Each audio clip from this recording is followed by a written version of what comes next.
Boa noite de salvação, né, os amados irmãos, né? Vamos palestrar um pouco aqui sobre a palavra do Senhor Jesus, né?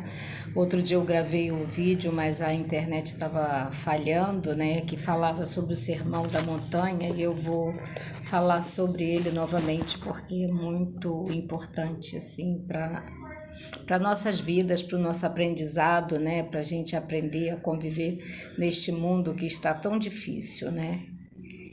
E o Sermão da Montanha foi o início do ministério de Jesus, aonde começou o ministério de Jesus, né? Onde ele tinha escolhido, né, os primeiros discípulos, né? E foi fazer o sermão na montanha, porque na montanha não tinha microfone na época, né? Não tinha nada, e na montanha o vento levava a palavra, né? E todos ouviam a palavra do Senhor, que está em Mateus 5, que diz assim: E Jesus, vendo a multidão, subiu a um monte, e assentando-se, aproximou-se dele e dos seus discípulos, e abrindo a sua boca, ensinava, dizendo: Bem-aventurados os pobres de espírito, porque deles é o reino dos céus. Bem-aventurados que choram, porque eles serão consolados. Bem-aventurados os mansos, porque eles herdarão a terra. Bem-aventurados que têm fome e sede de justiça, porque eles serão fartos. Bem-aventurados misericordiosos, porque eles alcançarão misericórdia. Bem-aventurados limpos de coração, porque eles verão a Deus. Bem-aventurados pacificadores, porque eles serão chamados os filhos de Deus. Bem-aventurados que sofrem perseguição por causa da justiça, porque deles é o reino dos céus. Bem-aventurados sois vós, quando vos injuriarem e perseguirem, e mentindo disserem todo o mal contra vós, por minha causa. Né? Até aqui, irmãos, aí a palavra da bem-aventurança do Senhor, né, que diz que todas as pessoas sonham com a felicidade, verdade, né? Quem é que não quer ser feliz? Quem é que não quer sentir a felicidade? Mas não existe felicidade eterna, né? Felicidade é um estado de espírito, né? Onde a nossa alma se alegra e se regozija, né? Este é o supremo anelo do coração humano, como também do coração de Deus para nós. Pois foi ele quem o implantou em nós quando criou Adão e Eva. Louvado seja o nome do Senhor, né? Foi ele que implantou em nosso coração, né? Por isso, em seu maravilhoso Sermão da Montanha, Jesus começa despertando a atenção de seus ouvintes, oferecendo-lhe o caminho para a verdadeira e plena felicidade, né? Muitas vezes nós estamos buscando a felicidade em coisas efêmeras, né? Em coisas que não têm sentido, nas coisas do mundo. Na compra de uma casa própria, na compra de um carro, né? Numa realização profissional, uma faculdade, né? Algo que nos faça feliz e nos faça sentir realizados, né? Aquilo que nós realizamos, nossos sonhos e projetos, nos deixa num estado de espírito de felicidade, de ser vitorioso por ter conseguido, por ter almejado, né? O sonho, né? A felicidade plena, seja né, o parecer de cada um. O objetivo do sermão de Jesus era restaurar no coração dos seus ouvintes a felicidade que fora perdida no Éden, apresentando-lhe um caminho estreito e apertado, né? Porque o caminho do Senhor ele é estreito e muito apertado, né? Agora o caminho do mundo ele é largo, bonito, iluminado, né? Porém seguro, capaz de conduzi-lo à verdadeira e duradoura felicidade que os justos experimentarão no céu. Bem-aventurado quer dizer abençoado, ou glória, aleluia, ou feliz, né? E você, querido amigo, querida amiga, querido irmão, né? Essa pessoa, né? Nós podemos tornar essa pessoa, né? Querida amiga, né? E aprender com Jesus, né? O significado do que diz ser pobre de espírito Isso significa ser humilde. Ser humilde é ter uma opinião correta a respeito de si mesmo. A pessoa humilde reconhece honestamente que nada é e nada pode fazer por si mesmo na questão de merecer o céu, né? Nós somos pecadores, nós somos pó e cinza, né? É a misericórdia do Senhor que tem nos alcançado todos os dias, né? Por isso que nós buscamos ao Senhor, né? Oramos perante o Senhor e entregamos a nossa vida a Ele. Chorar significa, né? Bem-aventurado aqueles que choram. A pessoa humilde sente um profundo pesar quando olha para suas imperfeições, sentindo uma forte necessidade de buscar a ajuda de Cristo para vencer o pecado, né?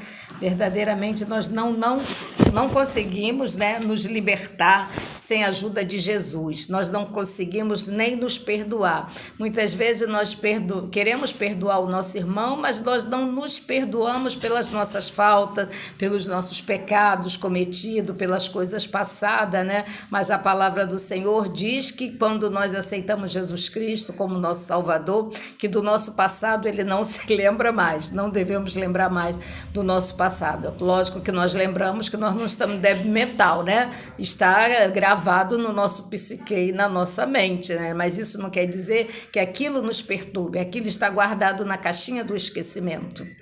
Ser manso significa ser gentil, suave e calma. Mansidão é a virtude que nos traz o domínio próprio ou o controle de nossas emoções, porque estamos subjugados a Deus. Manso e suave, que é o nosso Jesus, né?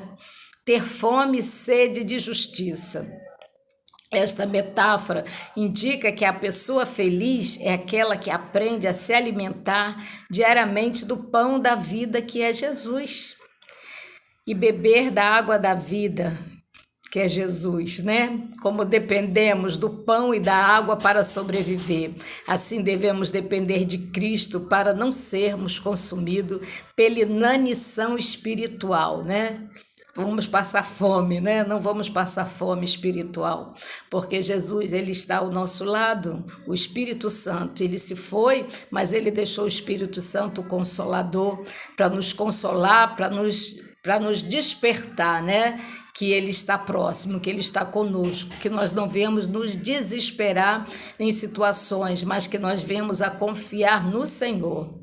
Ser misericordioso é uma virtude manifestada em atitudes para com os nossos semelhantes, sendo ela decorrente da misericórdia divina, a qual experimentamos quando conhecemos a Cristo. Verdadeiramente, quando nós conhecemos a Cristo, é um divisor de águas em nossas vidas, né? Aí eu mesmo falo, né? Se eu tivesse conhecido Jesus há mais tempo, a minha vida não seria, eu não teria sofrido tanto, não teria passado por grandes provações, grandes sofrimentos, né? Grandes desalentos, né? Na vida. Limpa de coração, né? Significa ter a consciência limpa da pureza de intenções em detrimento de tudo aquilo que Deus repudia, né? É você entender, né? As leis de Deus, né? Porque Ele diz, não tem de outros deuses além de mim, né? Porque eu sou o teu Deus, eu sou o Senhor, né? Eu sou o teu Criador. Aleluia, que nós possamos entender isso, né? Que nós temos que buscar, clamar pelo nosso Criador, né? Pelo nosso Pai, né? Espiritual, pelo nosso Pai amoroso, né? Jesus Cristo, né? Filho de Deus único, né? O Pai, Filho, o Espírito Santo, né? A unidade, a Trindade Santa, né? Pacificadora, aos pacificadores, pacificadoras, significa estar em paz com Deus, consigo mesmo e com os semelhantes. Significa trabalhar pela paz de modo que Ele reine em nossa vida, em nosso lar, em nossa igreja e na sociedade a qual nós pertencemos, né? que a paz de Cristo, nós temos que ser pacificadores, né, na nossa vizinhança, no nosso lar, né, desfazer a contenda, né, falar do amor de Jesus Cristo, falar do perdão, porque é o perdão que liberta. Muitas vezes, né, a gente vê irmãos, né, odiando um ao outro, né, outrora se amavam tanto, né, e de repente, por causa de um mal entendido, de uma palavra falada fora do contexto, né, uma desarmonização, né, acontece que eles ficam se odiando, né, e quando falam do perdão, né, às vezes não é um perdão verdadeiro, não é um perdão de dentro para fora, né, é um perdão de boca para fora. Até quando nós perdoarmos o nosso próximo, o nosso irmão, tem que ser uma coisa, sabe, interior. Jesus tem que nos tratar. Primeiro, Jesus tem que nos tratar, né? A gente tem que aprender a ouvir a voz de Deus, né? Porque já aconteceu diversas vezes, já aconteceu comigo, né? Meu irmão, né? Outrora, assim, eu não tinha ódio, não, porque meu coração nunca teve espaço para isso. Mas eu tinha mágoa, eu tinha ressentimento do meu irmão, né? Por ele falar coisas sobre a minha pessoa que não era verdade, né? A qual eu, assim, fiquei, né, falada na boca do povo, né? Então, eu fiquei muito magoada com meu irmão, né? E até fiz uma coisa, assim, muito feia mesmo, né? Que eu falei para ele que eu não era, mas que a filha dele seria, né? Então, eu me arrependi depois, quando eu conheci Jesus. Mesmo antes de conhecer Jesus, até me arrependi, porque a filha dele não tinha nada a ver com isso, né? Com a minha contenda com ele, né? Mas quando Jesus, né, mandou eu ir pedir perdão e me reconciliar com meu irmão, eu não tive dúvida nenhuma, eu fui correndo, fui me reconciliar com meu irmão, fui abraçar meu irmão, fui abraçar minha sobrinha, né, a minha cunhada, me reconciliar com a família, né, Jesus até me induziu, me deu palavras de oração, palavras de bênção, né, e assim... E nós ficamos harmonizados e saiu aquele peso da minha alma, do meu coração, né? E podemos, assim, fomos libertos, né? A corrente foi cortada, né? Aquele mal que estava nos aprisionando, nos impedindo de crescer espiritualmente e crescer, né, na nossa vida secular, né? Foi cortado, foi quebrado aquele elo, entendeu? Quando você reconhece verdadeiramente, não é... eu te perdoo, tá bom, eu te perdoo, tá perdoado. Não é dessa forma, entendeu? Que nós vamos, que vem o perdão. O perdão vem de dentro para fora, não é de fora para dentro, não, é de dentro. Jesus tem que limpar o nosso coração, tem que nos tratar, tem que, sabe, a gente tem que ir para a olaria do Senhor, né? Tem que descer na casa do oleiro, para o oleiro nos tratar, né? Porque é na olaria que nós somos tratados, né?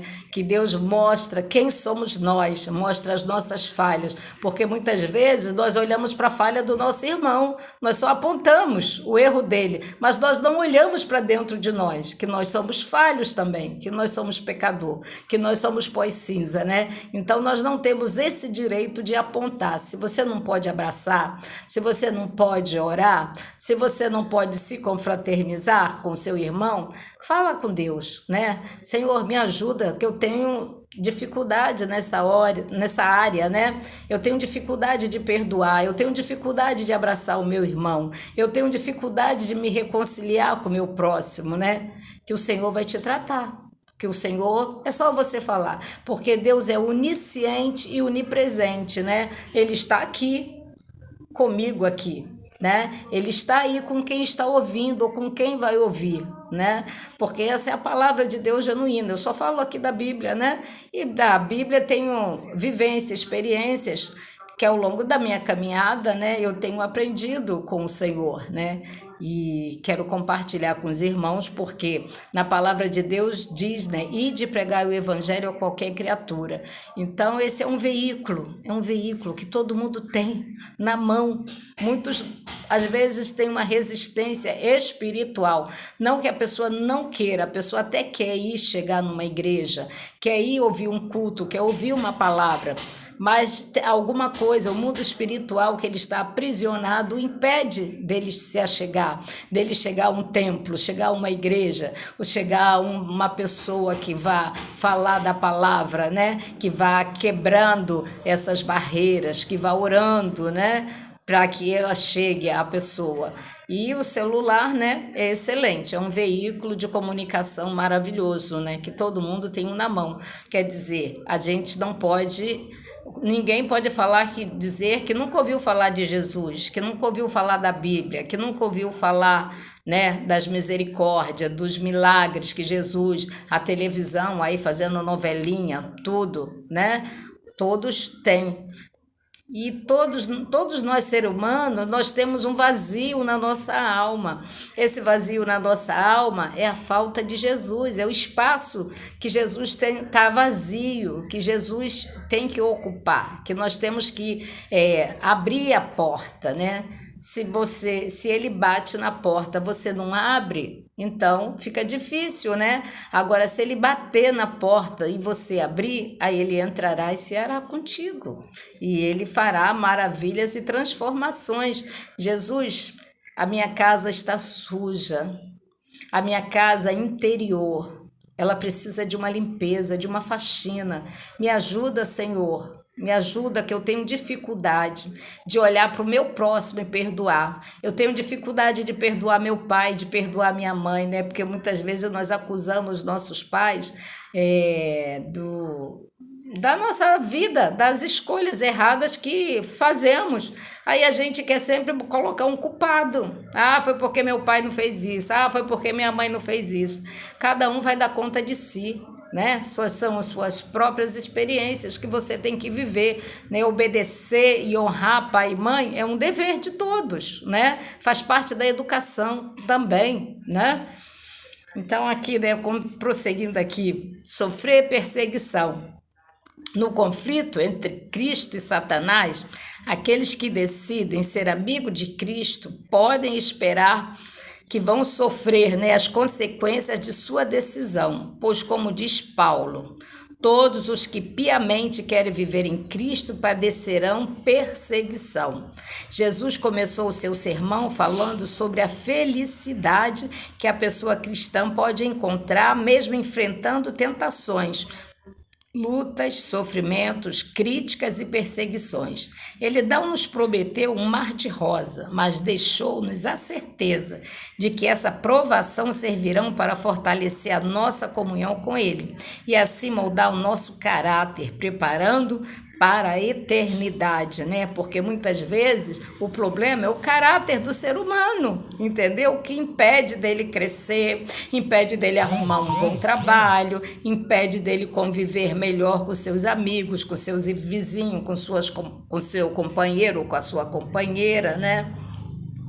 Fique feliz, meus amigos, por pertencer ao clube dos bem-aventurados em Jesus Cristo. Glória a Deus, palavra gloriosa, né? Aleluia, boa noite, obrigado por assistir, né? Se você tiver um amigo e achar que ele precisa, né, ouvir uma palavra, que você possa compartilhar com ele, né? Para que ele venha, né, compartilhar, aprender um pouco mais de Jesus, né, das bem-aventuranças do Senhor, porque nós somos bem-aventurados nesta terra quando nós, né, temos um encontro com Jesus Cristo, né? Nós vamos vivendo a nossa vida, né? Vamos prosseguindo, mas quando nós temos um encontro com Cristo, a nossa vida é transformada de uma maneira sobrenatural, né? Não dá para explicar, só vivendo. Amém? Uma boa noite. Jesus abençoe a vida de cada um.